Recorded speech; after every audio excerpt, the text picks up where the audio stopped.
Hello, I'm Mary Valamides, and I'm going to share with you the 3rd grade, 4th 6 weeks mathematics curriculum preview. I'm going to use your scope and sequence to talk about the big ideas for the 6 weeks, which are multiplying by two-digit numbers, which will have 7 days, algebraic reasoning with operations, and 2D and 3D geometry. So let's start with Unit 6, multiplying by two-digit numbers. We'll have 7 days for this. And as you do your workstations, please continue at Fact Fluency Center. Here are some resources that you can use with that center.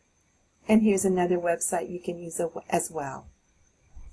So multiplying with two-digit numbers, we have a couple of student expectations for this particular unit. 3.4G is one of them. And here you can multiply a two-digit number by one-digit number. Notice that here the product could possibly be more than 100. Also, the strategies are going to include mental math, partial products, and the commutative, associative, and distributive properties. So here's an example of 27 times 3. You can break it apart to be 20 times 3 and 7 times 3 to get your products of 60 and 21 and then add them for the sum of 81. However, you can also think of 27 as rounding it up to 30, but having it as 30 minus 3, so that you have 30 times 3 making it 90, and 3 times 3 being 9, so 90 minus 9 will still give you 81. So have the kids play around with breaking apart their numbers, but have them realize that they have to multiply each of those factors. Now, notice on 216, we did have some items on STAR for 3.4G. We had this one item actually. And notice that the kids had to multiply 98 times 7.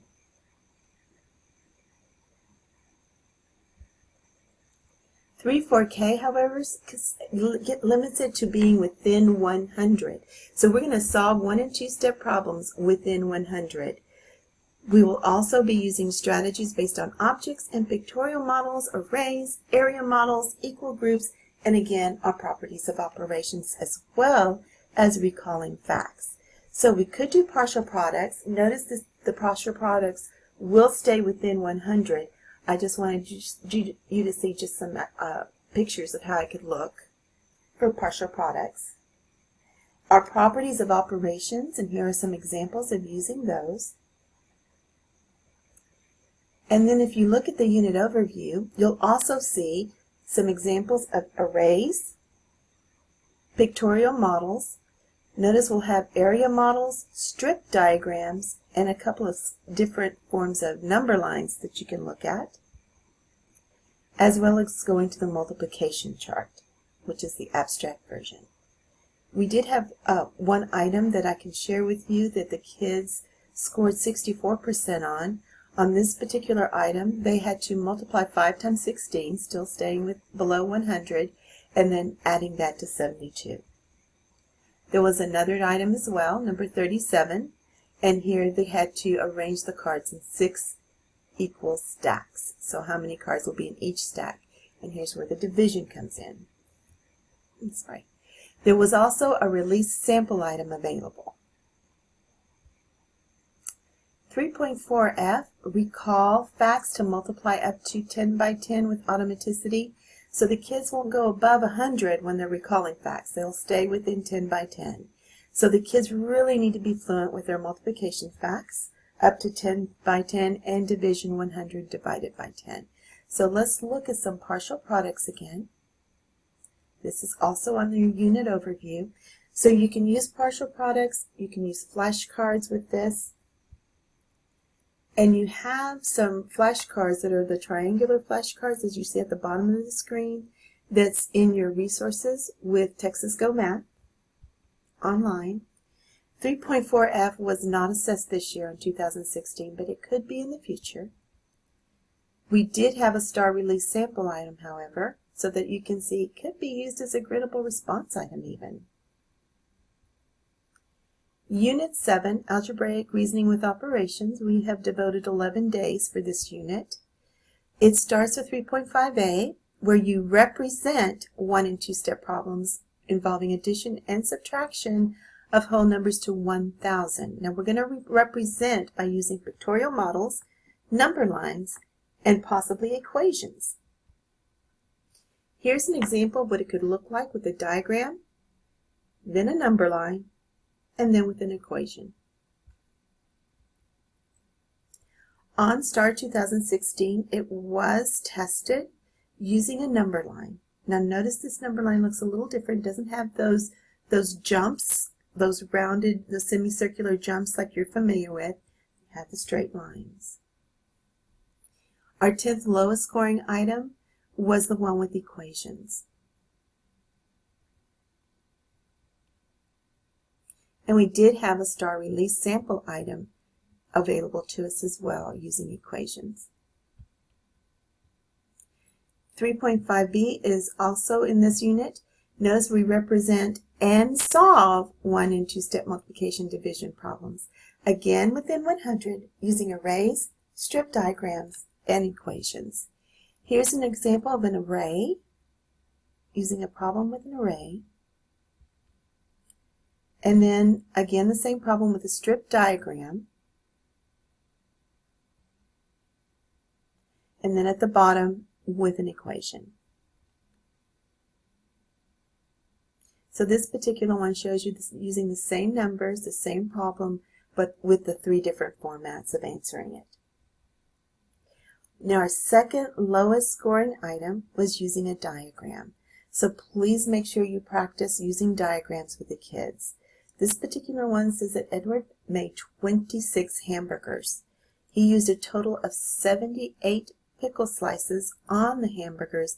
He put the same number of pickle slices on each hamburger. So this tells us that 78 is going to be the whole number. And then we will need 26 different slices, or I'm sorry, hamburgers represented. So that's why the first choice was the correct choice, because the question asked which diagram shows how to find the number of pickle slices Edward put on each hamburger. So we would need those 26 boxes. We also had number 24 with this particular SC. It was our 6th lowest scoring item, and on this one the kids had to choose the proper equation. We did have a release sample item available to us where they used arrays. Another SC that we'll be covering with this particular unit is 3.5C, where the kids will need to describe a multiplication expression as a comparison. One way of doing this would be saying 3 times 24 represents 3 times as much as 24. So an expression would not necessarily include an equal sign. They could say 2 times 50 represents twice as many as 50. This particular SC was not assessed on STAR last year. However, we do have a sample released item that is available for us. In 2016, we did have a STAR item. It was our 2nd highest scoring problem on 3.5D. And we had a STAR release item for 3.5D. Now 3.5E represents a real-world relationship using number pairs in a table and verbal descriptions. Notice this is a readiness standard. But notice this verb represent. So we'll represent it either with a table, as you'll see on the left, or with an equation, as you see on the right, with sample descriptions. Our 3rd lowest scoring item was number 12 on STAR, and notice the kids had to choose the table. We have another item that the kids chose the table. And a 3rd item, but this time the kids had to choose the description.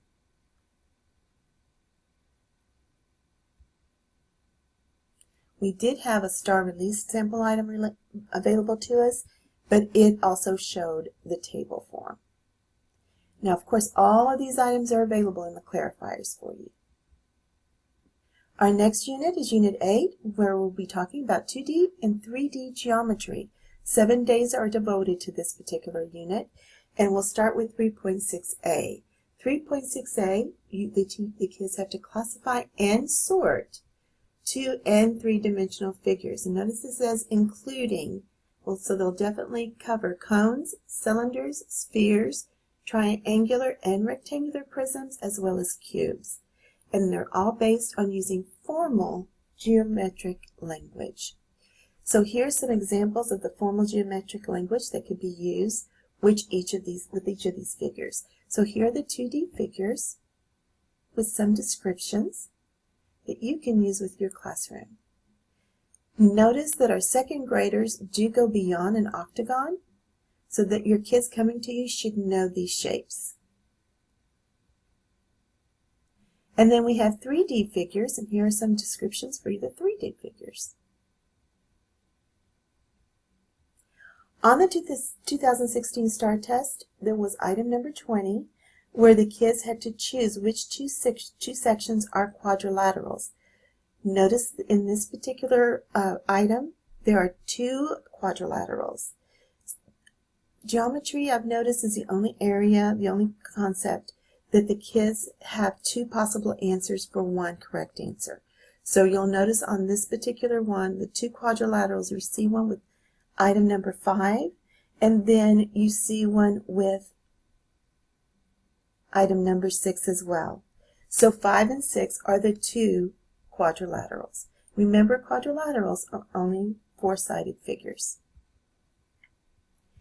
Also in 2016, we had number 34, and here the kids had to give the description of the common characteristics.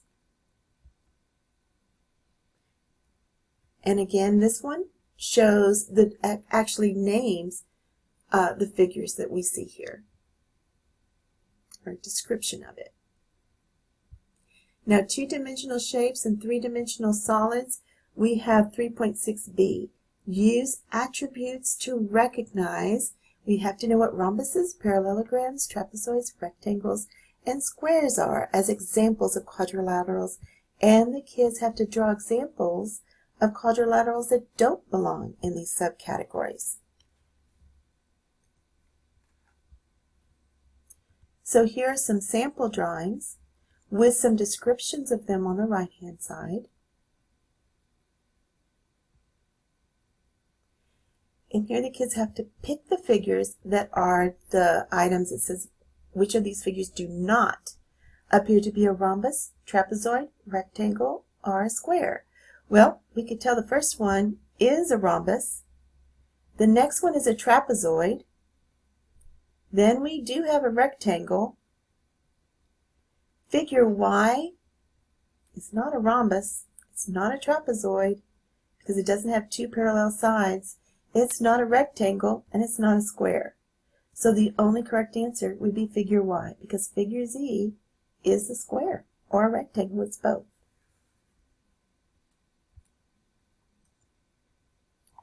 Now, types of quadrilaterals, we have trapezoids and parallelograms.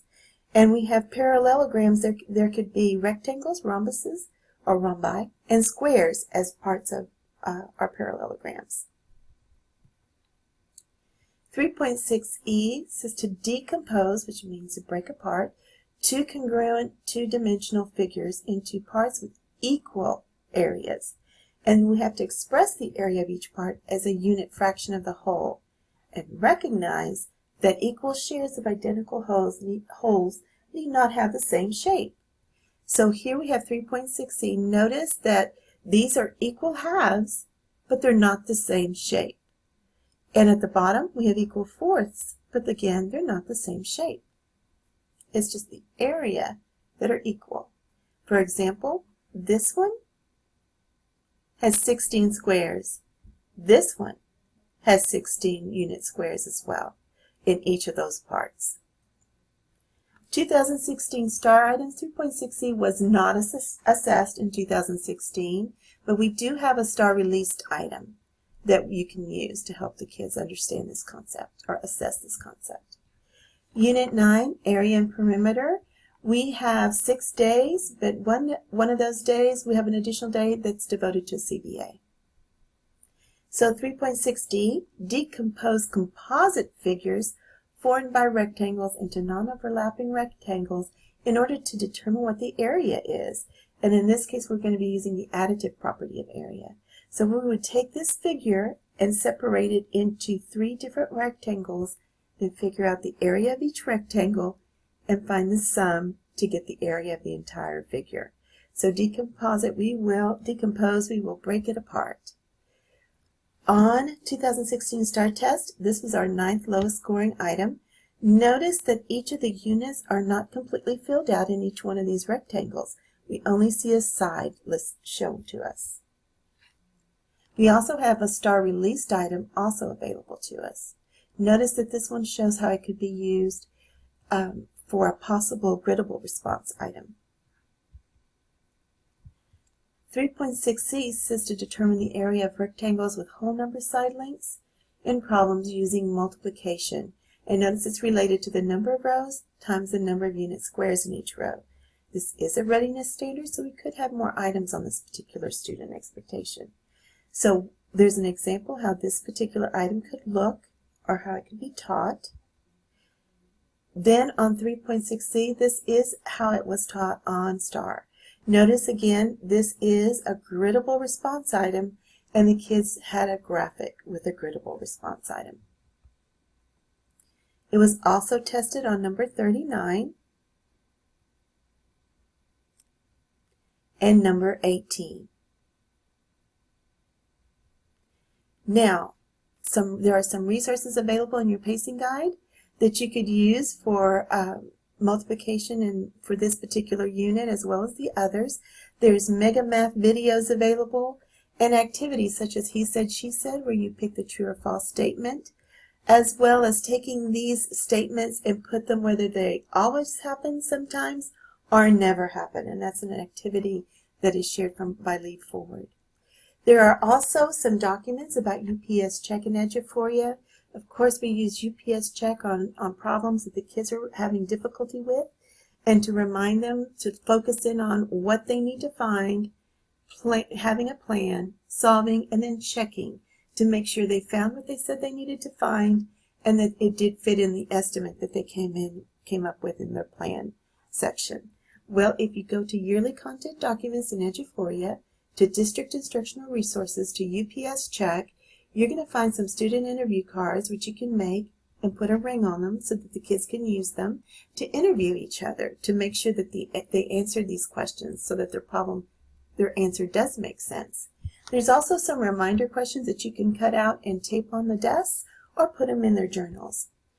There's also some scripts available for you to see if you would like to see the wording and some questions that are asked for these 3 particular types of scripts or problems. But the best part is that we have B. Luchin modeling UPS Check. There is one that she did with the 3rd grade classroom at Major Channing using a graphic, and then in 4th grade at O.H. Stowe, she modeled a lesson of covering multiplication. So you might want to look at these particular videos that are available to you. Notice that we have vocabulary. Here's the review section, but we have a lot of new vocabulary that the kids will have to go over. There are some new terms that they're going to have to learn. Here's a couple of vocabulary activities. One is word wall sort, and the other one is word wall snap that you could use with your kids with your interactive word wall. Notice that there are 28 days in the 6 weeks, and one of those days is devoted to the middle of the year Universal Screener. So you might want to use this to help you plan for this 6 weeks. Have a wonderful 6 weeks. Thank you for listening to this video. Have a great day.